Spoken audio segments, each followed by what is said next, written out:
You're listening to the Rewilding Earth podcast.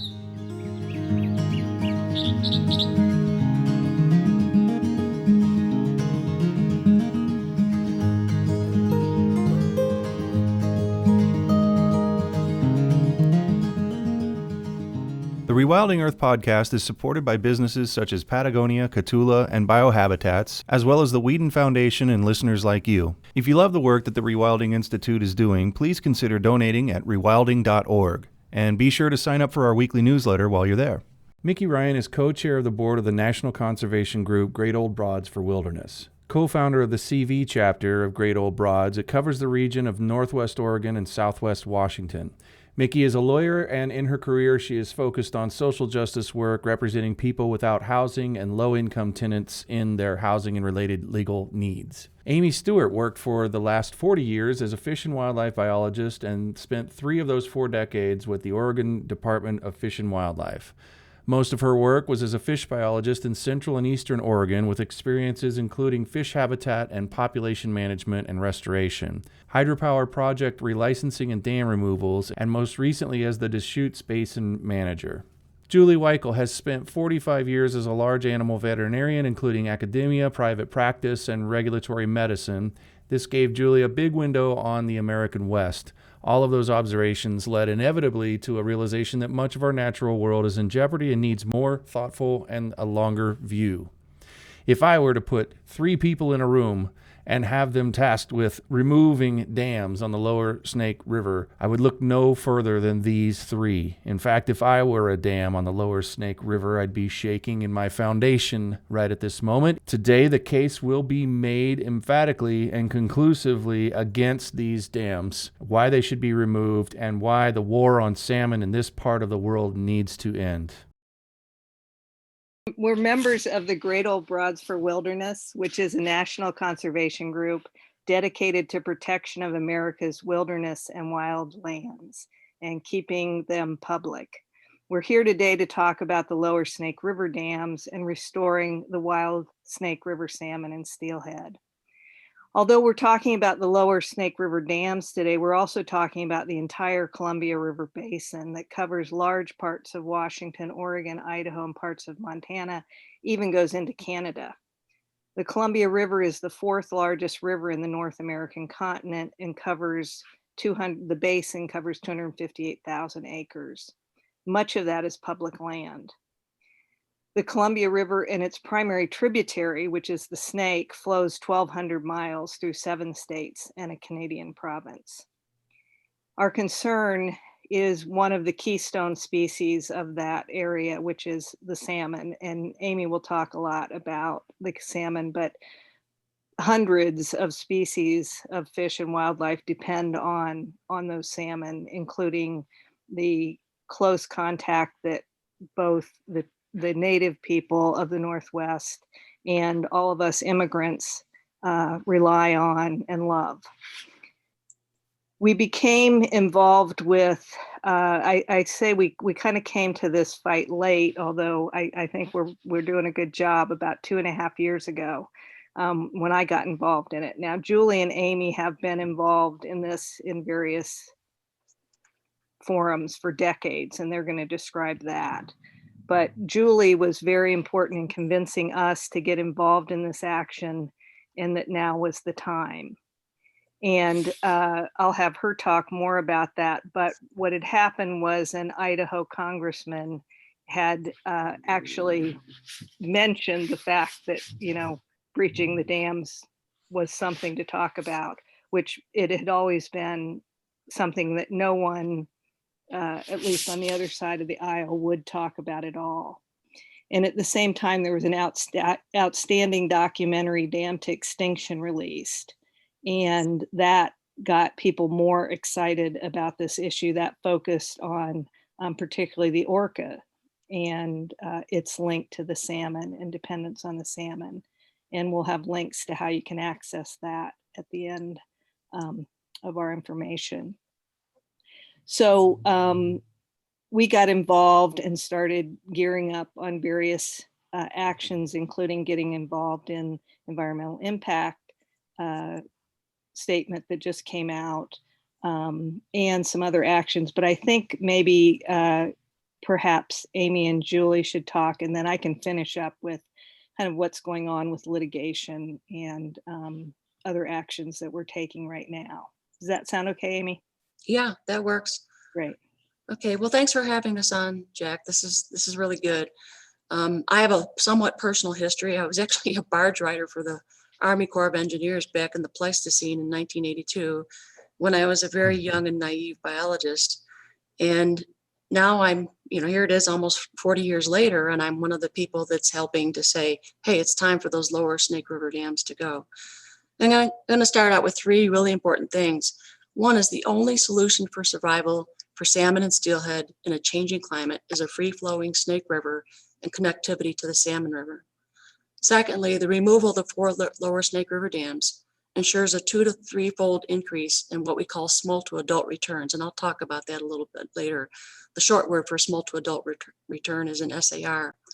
And lastly, that we cannot squander the genetics of our wild fish by failing to save them. Because the wild genetics of native fish, it preserves the option to restore the future of the species.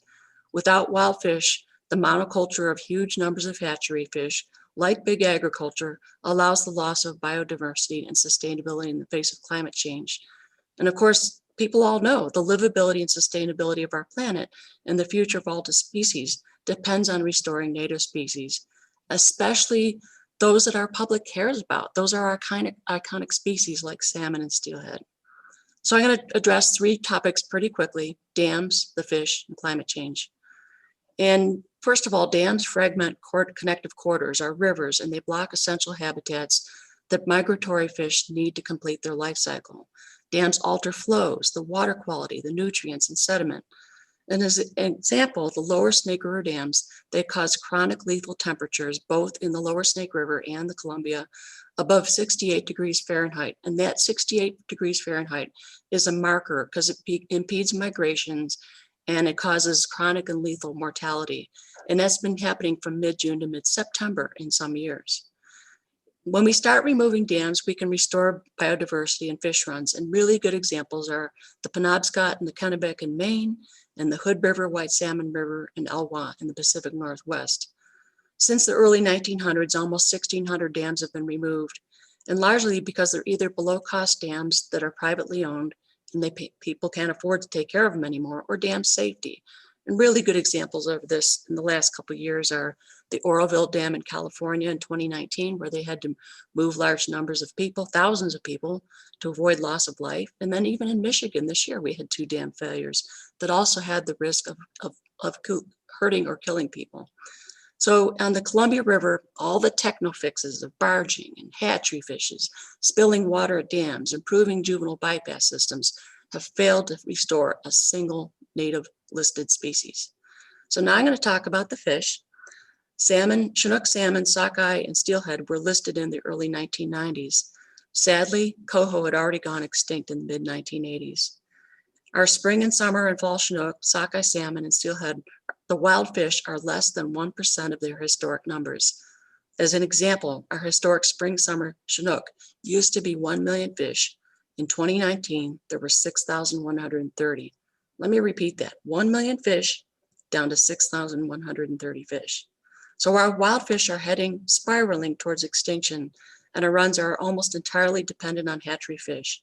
This loss of biodiversity and the decline in multiple life histories that characterize our native species, those are the things that would have ensured the survival in our changing climate, and we're losing those.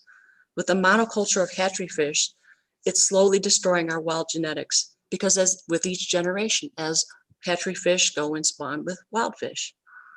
As an example, also, our juvenile passage survival system from natal stream to the ocean. So if you take a Snake River fish or Salmon River fish and it goes all the way to the ocean, that juvenile fish has about a 15% chance of surviving after going through 8 dams. Even though the Army Corps of Engineers claims they have 95% survival, you multiply 95% out 8 times, plus turbine strike, plus the hydraulic pressures, plus predators, plus latent estuary mortality, and you result in about that 15% survival rate. Now you got to get that adult back up after spending 3 to 4 years in the ocean. So what the 8 dams have done, they've also delayed juvenile migration, from less than 1 week in historic times to 4 weeks. So the fish have to swim harder, swim longer through a gauntlet of predators and dams to make it downstream. And the same is true for adults going upstream. So I mentioned SARs, and that means for every 100 outmigrating of juveniles, it's the number of adults that return. And the minimum viability for fish in the Columbia, in the Snake River, is 2 to 6%. Fish from the Snake River are their SAR is less than 1%. So what you have is every dam that increases their loss of survivability. 2 dams, we generally have a 6 to 7% SAR. By the time in each succeeding dams, that number drops. And when you get over 8 dams, it's less than 1%. They're not replacing themselves. So the last thing I'm going to address is climate change. In 2015 was a very hot, dry year, and it's a window into our future. The lethal temperatures in the Columbia and the lower Snake River for 3 months killed 96% of 250,000 returning wild and hatchery sockeye salmon. It's brought our sockeye to the brink of extinction. And why that's important is access to Idaho, is those high elevation habitats in Idaho and Northeast Oregon and even Southeast Washington. Many of them are largely pristine habitats in wilderness areas and remote canyons. There's millions of acres that have been set aside in wilderness that provide those cold waters. For example, the Salmon River alone has over 600 miles of tributaries, and the main stem salmon that provide suitable and usable, very usable spawning habitat. Those high elevation habitats are essential for the future survival of salmon and steelhead when lower elevation habitats may become unusable or unsustainable with climate change. So I'll get back to that idea, is that the only solution for survival in a changing climate is a free flowing Snake River and connectivity to the Salmon River. And as each dam slows the water, heats the water, it compromises the future of our wild fish. Now I'll turn it over to Julie. Thank you. And as always, Amy's story is the big story. The fish are the big story.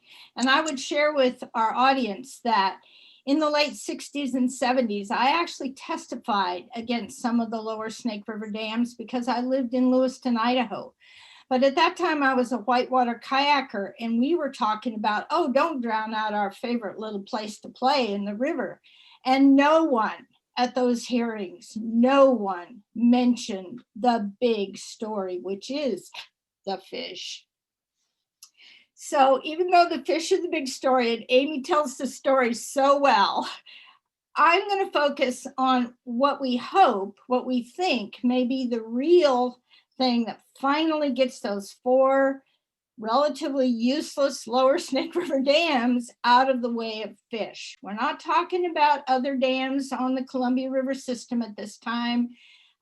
They have better economics, but the 4 lower Snake River dams are a business disaster. Today, the BPA is in debt $15 billion. That's with a B. And that's kind of the definition of bad business in general. Now, the BPA used to have fiscal reserves. They had $917 million back in 2008. Today, they have $5 million. Get a load of that, $917 million in 2008, and today their fiscal reserves are $5 million. BPA has an annual budget of about $3 million and $3 billion, $3 billion annual budget. And 24% of that budget is dedicated to trying to restore and mitigate wildlife issues, including the salmon. And they have not one shred of evidence for all that expenditure of any kind of success. Now, the Snake River power system actually generates a surplus of power, about 40% of their generation. And of course, that varies depending on the water flow from year to year. But they do produce a surplus. And back when they could sell power to California for about $60 a megawatt hour, it was a nice return. Today, Retail power sold to California is about $20 per megawatt hour, which is well below the cost of production for most of the dams in the Pacific Northwest.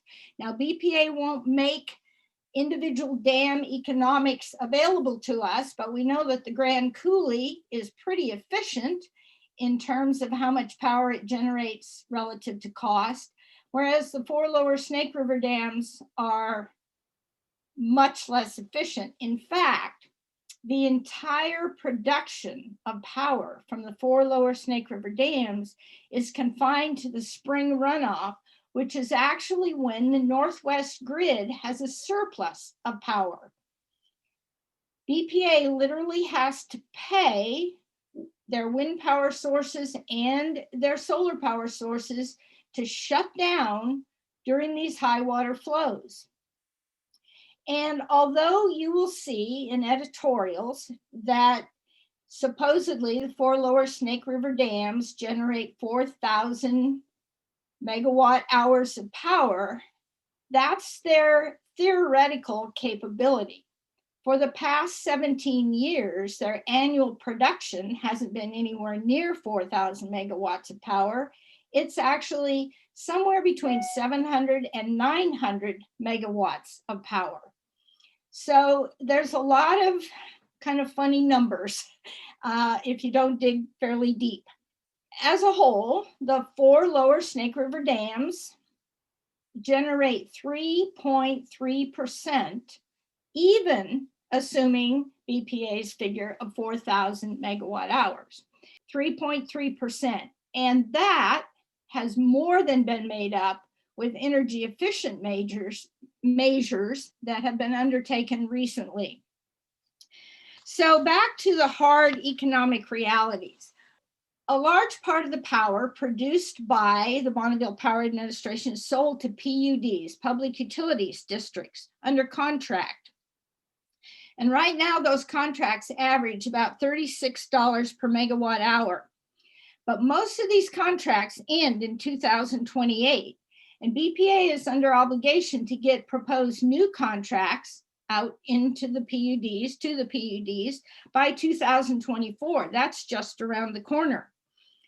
And today, BPA is writing wind contracts for power at a 62% decrease since 2011, and solar contracts at a 76% decrease from 2010 prices. And they can currently write contracts for wind and solar at $21 to $30 per megawatt hour. And yet they're trying to sell power to PUDs at $36 per megawatt hour. Well, PUDs aren't going to put up with that. They're going to go and write their own contracts and find other sources of power because there's much cheaper power to be had out there. So back in 2011, when BPA kind of saw that they were in real trouble financially, although it was obvious before that, they started increasing prices to the PUD. And I happened to live in one of those PUDs down in Eastern Oregon in Harney County. And I watched my power bill literally reflect this very number. The price of power has gone up to the PUDs, who then pass it on to their customers, 30% since 2011. This can't go on. It just can't. There's cheaper power to be had. These dams, the 4 lower Snake River dams, and we're specifically talking about Ice Harbor Dam, closest to the Tri-Cities in Washington, Lower Monumental Dam, Little Goose Dam, and Lower Granite Dam. These were put in the late 60s and early 70s. And at that time, the turbines that were installed had an expected life of 35 to 45 years. Today, 9 of those turbines are over 50 years old, and 12 of them are over 40 years old. And the current cost of replacing a turbine, based on some recent turbines replaced at McNary Dam, is $42 million per turbine. One of the interesting things is BPA has written up their infrastructure budget for 2016 to 2030, and there is not one dime in that budget dedicated to replacing the turbines of the 4 lower Snake River dams. It's almost as if BPA knows they're not going to replace those turbines. They're not going to fix that aging infrastructure. I want to address the issue of barging, because when I lived in Lewiston, Idaho in the late 60s and early 70s, we were told, front page of the Lewiston Morning Tribune, week after week, was the great job boost and economic boost that would be brought to the area when Lewiston, Idaho became a seaport. Well, the interesting fact today is that of 17,590 transfer economic units, which there's 2 of those on each barge, there were 17,590 transfer economic units in 2000, and in 2017, there were 0. In other words, there is no more container transport going on the Snake River. Well, what about wheat? So back in 1995, 1 million ton of wheat shipped out of Lewiston, Idaho. In 2019, that total volume of wheat had decreased by 35%, and every bit of the current wheat shipped out of Lewiston, Idaho goes out of a private port, not the public one. How is this? Well, the wheat's getting loaded on trains, and it's going out on trains these days. So what's another statistic that shows us how drastic this is? In 1994, 1,200 barges went through Lower Granite Dam on their way down to the lower Columbia River. In 2017, only 314 barges passed through the locks. That's a decrease of 75%. So what about those jobs that Central Idaho was promised? Well, Idaho's job growth from 1993 to 2018 increased 66%. But Region 2, which is that central part of Idaho, including Lewiston, is up 13% over that 20-year lifespan. This is the lowest economic growth in all of Idaho, and the area has not even recovered to its economic levels of 2008. In other words, they are still experiencing the 2008 recession. And just to put a little cap on all of these numbers, because numbers aren't nearly as magnificent as fish, but they may be the nail in the coffin for the lower Snake River dams. Every single barge that goes down the lower Snake River has a $30,000 tax subsidy on top. In other words, American taxpayers are paying $30,000 above and beyond what the shipper is paying just to move that barge over a section of river that is destroying one of the most magnificent, some of the most magnificent species on our planet.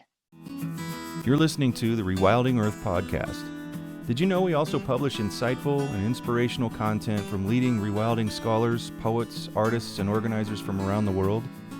You can visit rewilding.org and sign up for our weekly digest to receive brilliant, fresh insights on everything rewilding. You'll find over a decade of articles and news from the front lines of wildlands protection and all kinds of restoration efforts. Check us out at rewilding.org, and don't forget to share it with friends. Yeah, I was going to briefly talk about the litigation and political situation, just to kind of round it up on what people can do. And I just have to say, I'm a lawyer, so I believe in the power of litigation, but this is a situation that makes someone lose faith in that. And we'll provide for the law geeks a lot of links to this piece of litigation under the Endangered Species Act that is going on now. It's been going on for 20 years in the courts. And the Broads are involved in that just recently in commenting on the latest environmental impacts statement. But the state of Oregon, the Nez Perce tribe, and then about 20 conservation groups. One of them, the first named plaintiff, is the National Wildlife Federation, have filed this court case 20 years ago. As you can see, I mean, it should be a no-brainer, right, under the Endangered Species Act. So the Snake River sockeye were listed in 91 as endangered, and in 92 the Snake River Fall chinook joined as threatened. Fast forward to 2016, and we're looking at I think it's 13 species in the region have been listed as endangered or threatened. So it's, you can see it's just continuing. So they during this time, the government has, of course, fought all the way. The federal court has rejected 5 biological opinions, which is, the people who are supposed to tell us what's going on and how to fix it. I have it. 2016, 13 species or populations of Columbia or Snake River salmonoids either endangered or threatened. So in 2016, the latest, of this, after 15 years of litigation, the federal court ordered the NOAA Fisheries to file another BIOP or biological opinion in 2018 and ordered an EIS. And that was prepared last year. And because it was so bad, again, we'll be going back, or Oregon and everybody else will be going back to court. The interesting thing about this EIS was that for the first time, the Army Corps, the Bureau of Reclamation, and Bonneville Power, which are the entities that wrote it, said really that the breaching the dams was the real way to help the fish. But they decided that there were other balancing interests so they did not recommend a breach. So that's where things are in that case. And again, the plaintiffs are going back saying this decision is wrong and bad. But, you just think after that many years, how, what is the court going to do? And really, we're, as Amy said, we're out of time. We can't, mess around. The other thing that broads have just been approved as interveners in a case were represented by advocates for the West with some other Idaho groups. And we're looking at trying to dive into this economics and make it more transparent as to what's going on here and how rates are being set and how the money's being spent. So that's something on the horizon. There is also we're not hopeful at all here, a 4 governors group that's been, I don't know if they're meeting yet. They're supposed to be seeking a solution, but it's like for 20 years, as with many of these things, people meet and they just don't get anything done. So some of the things we're asking people to do, because one of the interesting things that the federal government said, the agency said in the record of decision was that Congress really had to decide about these dams and the breaching, and that it wasn't their decision. So we are doing it, and we're urging everyone to not only educate their Congress people on the loss of the salmon and the ecosystem, but also educate them so they're ready to say no, because we see BPA coming for a bailout at some point to Congress. If you're in one of the 4 states, Oregon, Washington, Idaho, and Montana, please write your governor because they are on this 4 governor group. And then, of course, we'll be sending information to support the groups that are fighting this in court. There's, again, about 20 of our nonprofit conservation groups. Earth Justice is the primary plaintiff's attorney, and it's important to support those. So, and I'll let Amy and Julie add whatever they'd like to that. I would just add that if you can join a conservation group or donate to a conservation group, or write letters to the editor or get involved. We try to sponsor different actions, whether for the Great Old Broads, we had a broad walk. We're talking about a kayak protest. There's been some annual protests. It's kind of fun to go out in a kayak and protest. So there's other options that people can do to get involved. But most basic if you don't want to leave your computer in your home is donate. If Bonneville Power Administration were a private enterprise, they would take down those 4 lower Snake River dams simply for good, solid business management reasons. No private company would keep arguing for those dams that are so unproductive and literally making them spend 24% of their budget to mitigate something and show nothing for the expenditure. The second point that we would hope the audience would realize, time really is of the essence. And Amy said this, but I just want to reiterate it. The wild genetics that are available in central Idaho are strained and they can't hold on forever, but they do exist.